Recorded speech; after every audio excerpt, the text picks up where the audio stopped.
Meu nome é Nelson e eu vou apresentar o trabalho sobre ética brasileira. Vou começar pela definição de ética.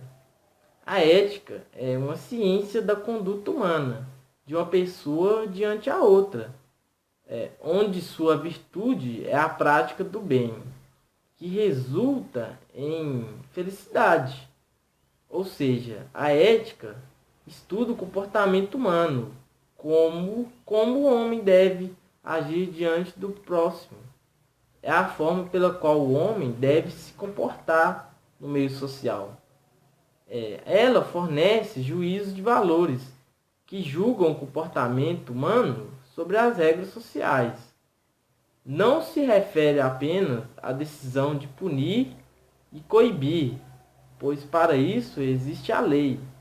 Não podemos confundir ética com lei, pois elas se relacionam superficialmente, pois o que define a ética é a própria sociedade, diferente da lei, que é imposta sobre o indivíduo, que pode escolher seguir ou não. O código de ética é o que, para a sociedade, seria desejável, aceitável, adequado para um coletivo, consensual quanto aos interesses, perdas e ganhos. Não seria uma lei, mas uma forma de conduta perante o código. Uma forma de conduta correta perante o código. O código de ética contém diversas diretrizes que orientam as pessoas quanto à sua postura e atitudes ideais, moralmente aceitas, claro, ou toleradas, sendo assim uma conduta politicamente correta perante a entidade profissional a ocupar. Cada profissão tem seu código de ética, por cada profissional ter de enfrentar diferentes situações. Cada profissional tem um cotidiano diferente, por isso cada profissão tem seu código de ética. A ética é todo o conjunto de debates sobre as ações do homem no mundo, muito relacionados à cultura e aos valores de uma determinada sociedade. Cada atitude individual tem uma influência coletiva. Portanto, esse conjunto de debates seriam as ideias que facilitam a convivência dos homens em sociedade. A ética utilitarista pode ser resumida no conceito de que os fins justificam os meios, pois o utilitarismo foi pioneiramente sistematizado pelo filósofo inglês Jeremy Bentham, que segundo ele, toda ação humana deve ser avaliada conforme sua capacidade de promover o bem-estar. O que seria isso?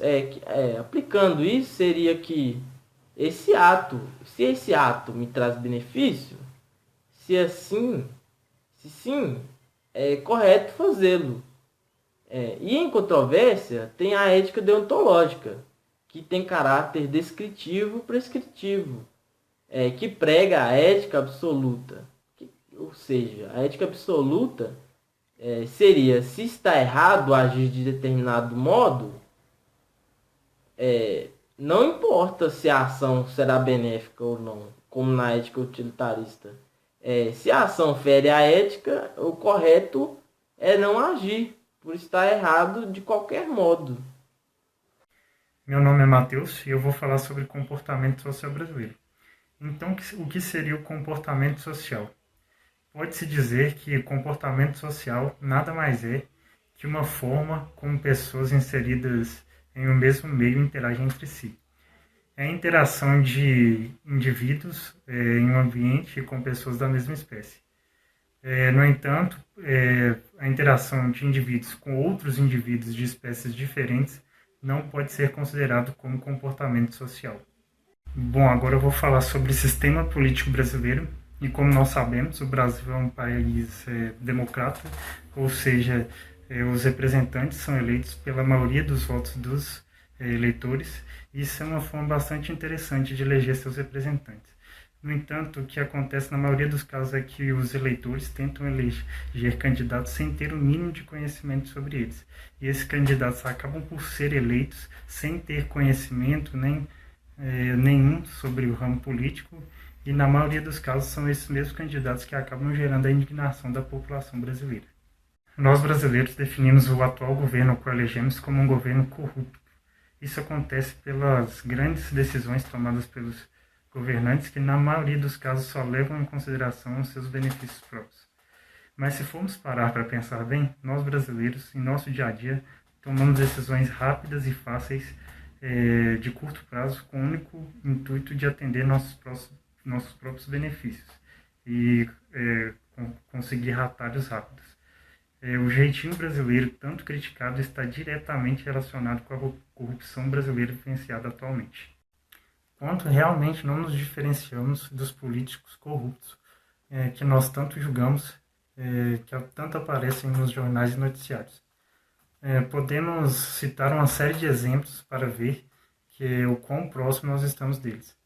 Um exemplo que podemos citar é de pessoas que chegam em repartições públicas, encontram um amigo que trabalha na repartição e pedem para esse amigo resolver seus problemas antes das outras pessoas. Outro exemplo são pessoas que pegam atestado sem mesmo estar doentes, apenas com o intuito de faltar ao trabalho. Também podemos citar o caso de pessoas, no caso motoristas, que tentam subornar o guarda, oferecendo dinheiro só para não pagar a multa. Além disso, tem pessoas que consomem produtos falsificados com a plena consciência de que esses são produtos piratas. Também tem o caso de pessoas que estacionam em vagas para idosos e pessoas com deficiência. E também tem o caso de pessoas que colocam em suas casas gatos de água, luz, TV a cabo e agem como se fosse a coisa mais natural do mundo. Também tem o caso de pessoas que encontram objetos perdidos e continuam com esses objetos como se nada tivesse acontecendo. Pessoas que se utilizam do sistema de cotas, mudando apenas a cor de pele no ato de inscrição e concorrendo e usufruindo do sistema de cotas normalmente. Também tem o caso de pessoas que na época das eleições vendem voto, trocam seu voto, né? No caso por coisas como dinheiro, comida, e ainda podemos citar muito mais exemplos além desses.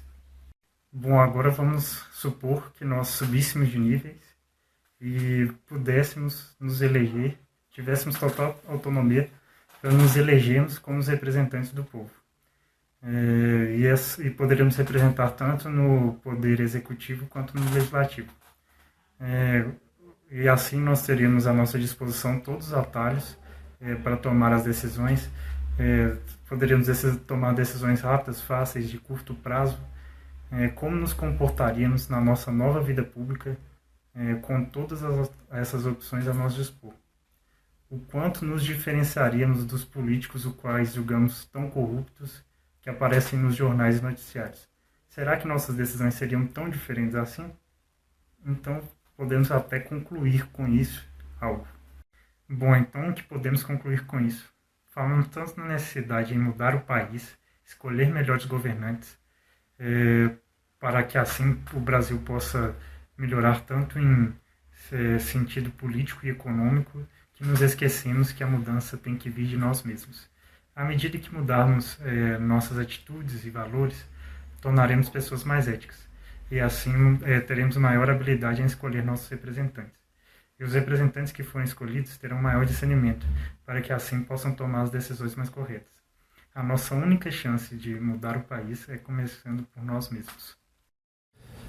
Meu nome é Vitor e eu vou falar sobre o aspecto da influência da repressão aqui no Brasil.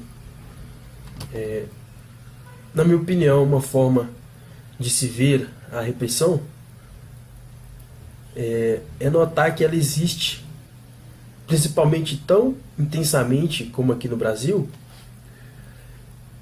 devido à falta de ética e moral que existe em uma determinada sociedade. E quanto mais intensa for essa repressão sobre as pessoas, significa que mais distante, menos espaço há para a ética e a moral. A ética e a moral são valores de um homem livre. O que seria esse livre?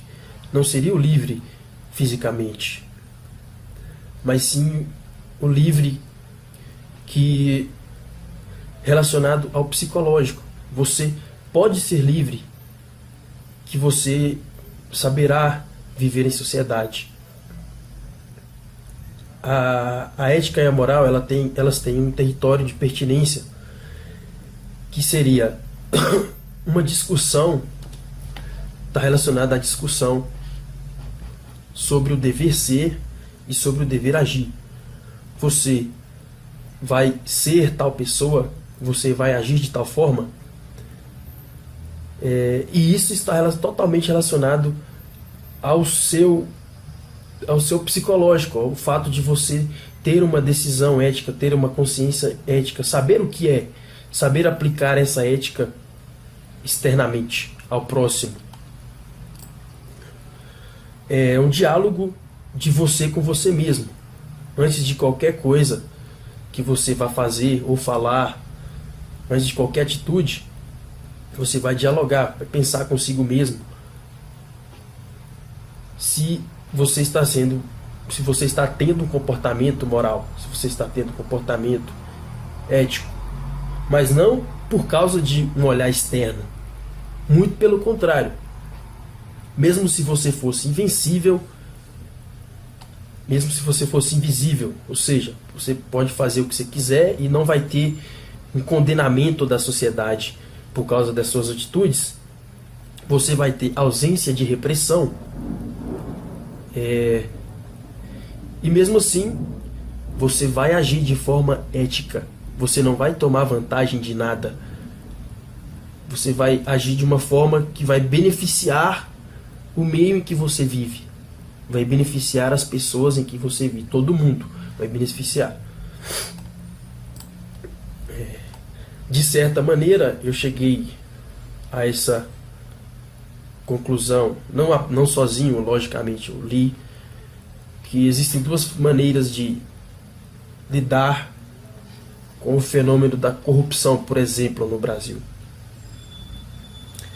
No Brasil não, em qualquer sociedade, em qualquer outro país, que seria com repressão, e o total oposto, que seria a não repressão. Um exemplo de repressão,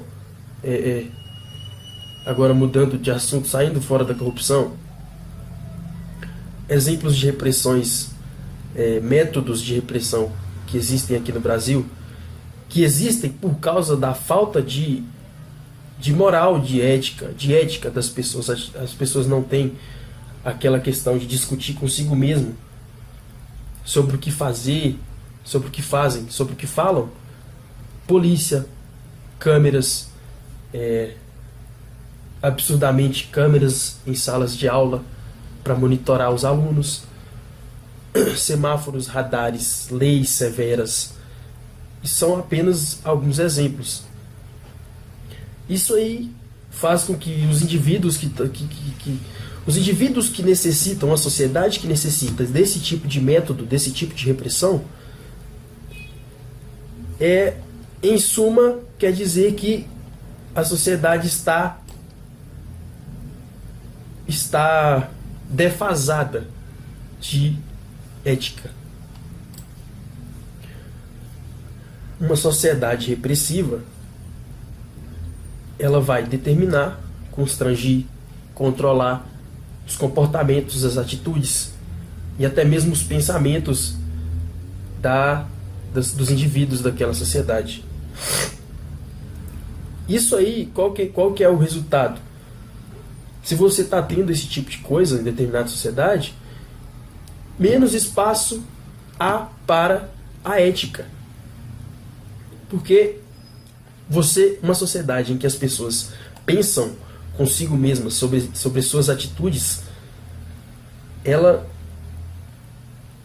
não haverá necessidade de constrangir comportamentos, de controlar. Agora é uma questão bem grande, que seria a educação de qualidade no Brasil. Enfatizando qualidade, porque educação pífia, porca, tem, que não deveria nem ser chamada de educação. Porque a educação te prepara para viver em sociedade. A educação certa, aplicada de modo certo. E acho que a chave dessa questão no Brasil, da ética, ela começa daí. Acho que a base toda é essa. O ensino no Brasil é ruim. O ensino particular, o ensino privado, o ensino público é horrível. A metodologia empregada nesses ensinos não funciona. Não funciona. E muito obrigado. Eu queria falar isso mesmo. Bom, gente, eu vou falar um pouquinho da crise da ética brasileira. O que seria isso? Como todo e qualquer país capitalista, né? A gente vive numa sociedade onde visar o consumo e o lucro tornou-se mais importante do que visar o convívio social. Então a gente fala que nesse cenário existe uma crise ética. Na verdade, uma não aplicação da ética. Essa situação tem proporções e consequências que nos deixam perplexos.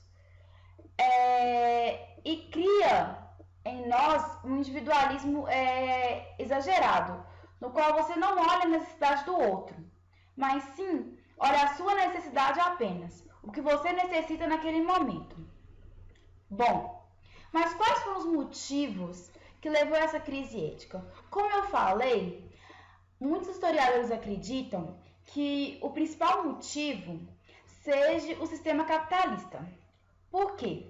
Porque, ao ver deles, o sistema capitalista criou uma coisificação, criou uma mercantilização dos seres humanos e das relações humanas. Ou seja, você não relaciona em sociedade por querer, poder ver, não. Você relaciona em sociedade visando apenas seu interesse, visando apenas aquilo que te faz bem.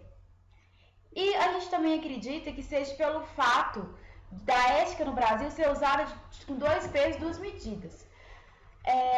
Não ter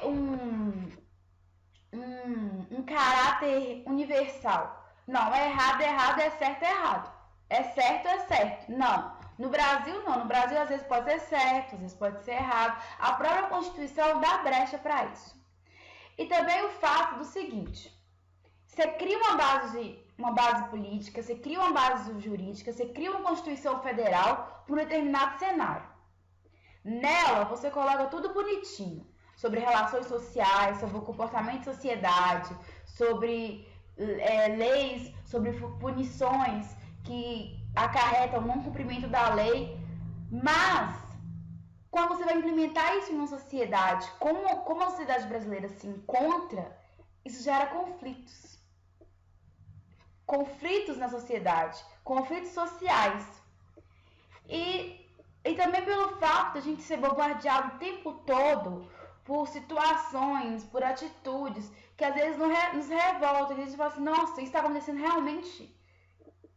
Nossa, isso não deveria acontecer. Isso é algo incabível, inimaginável na sociedade que a gente vive hoje, entendeu? Só que, após montar os motivos, a gente entende o seguinte, que a crise ética, ela nos traz consequências. Consequências essas que, vamos dizer assim, tornam uma sociedade um pouco complexa, né? Por quê? Porque a partir do momento que eu deixo de pensar no interesse comunitário para pensar no interesse meu, no interesse individual, eu estou criando uma sociedade um individualismo exagerado. Ou seja, eu estou criando uma sociedade seguinte: o fato de eu querer uma coisa e eu poder passar por cima de tudo para ter essa coisa é mais importante do que eu pontuar o que estou fazendo, o que está impactando a sociedade de maneira geral? O que está impactando, por exemplo, na sociedade jogar lixo no chão? O que está impactando a sociedade a furar uma fila? O que está impactando a sociedade a beber e dirigir?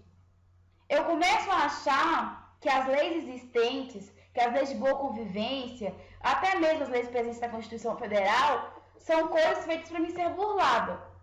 Porque eu começo a ver assim, isso não está me satisfazendo, eu não me sinto feliz assim.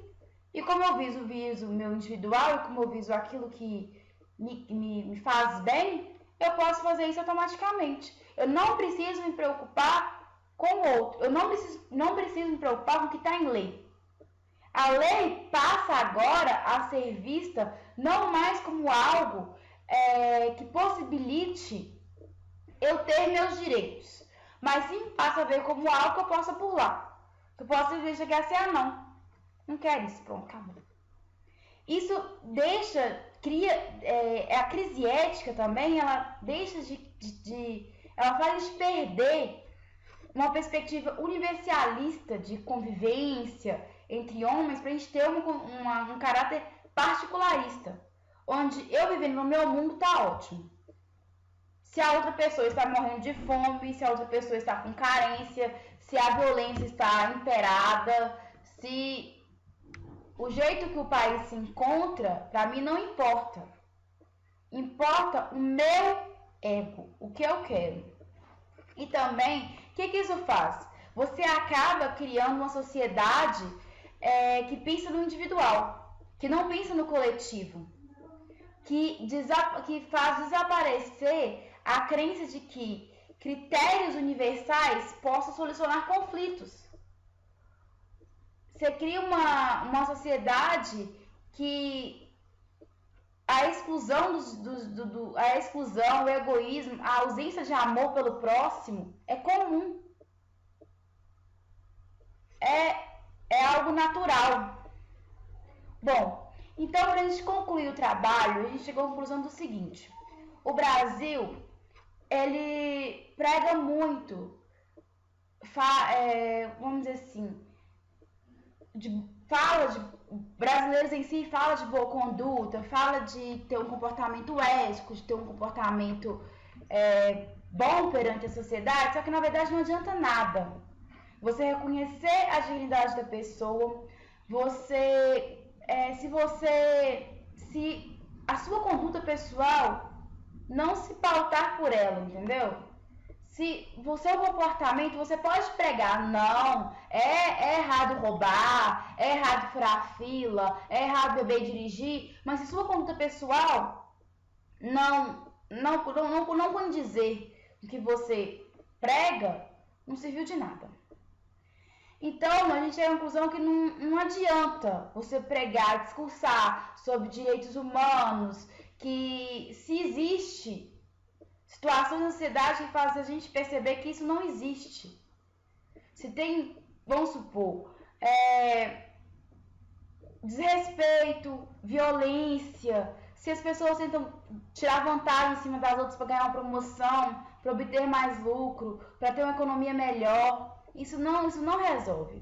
Só que a gente tem que pensar o seguinte, apesar de a gente viver numa crise, a gente não está passando por uma crise de desespero. A gente está passando por um momento histórico.